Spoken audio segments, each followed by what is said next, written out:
बिहार में वोटर अधिकार यात्रा के अंतिम दिन का नजारा काफी जबरदस्त दिखाई दिया। यात्रा में इंडिया गठबंधन के नेताओं की झड़ी लग गई।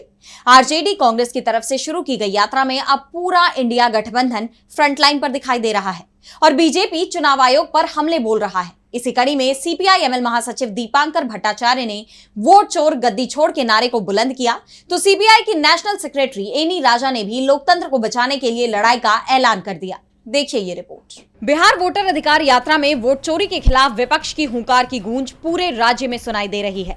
जिस तरह विपक्ष इस मुद्दे को राज्य के हर कोने तक पहुंचा रहा है और इस यात्रा को लोगों से बढ़ चढ़कर प्यार भी मिल रहा है, उसने बीजेपी और चुनाव आयोग की बेचैनी बढ़ा दी है। यात्रा के अंतिम दिन इंडिया गठबंधन के नेताओं ने एकजुट रूप से वोट चोरी के खिलाफ आवाज बुलंद की।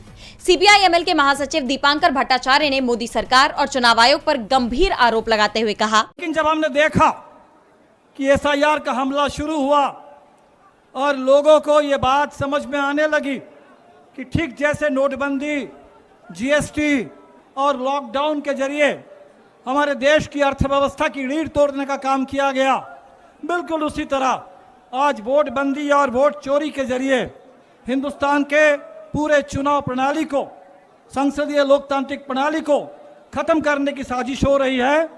तो बिहार ने आंदोलन शुरू किया और आपके आंदोलन में इतनी ताकत है, इतनी जबरदस्त आवाज बुलंद हुई, वोट चोर गद्दी छोर अब तो पूरे देश का नारा बन गया। इस दौरान उन्होंने संघ को भी निशाने पर ले लिया। दीपांकर भट्टाचार्य ने चौकीदार चोर है के नारे का जिक्र करते हुए कहा कि उस दौरान तो संघ आगे बढ़कर ये कह रहा था कि हम भी चौकीदार हैं, लेकिन अब जब वोट चोरी की बात आई तो कोई नहीं कह रहा कि हम भी वोट चोर हैं।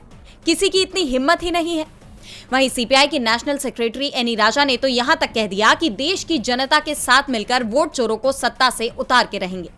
उन्होंने कहा कि वोट हमारा अधिकार है और ये हमें संविधान से मिला है। हमें एक सरकार को चुनने के संवैधानिक हक को सुरक्षित रखना है। वोट चोरी के खिलाफ हमारी ये लड़ाई जारी रहेगी। वोटर अधिकार यात्रा ने पूरे राज्य में विपक्ष की आवाज को मजबूत किया है।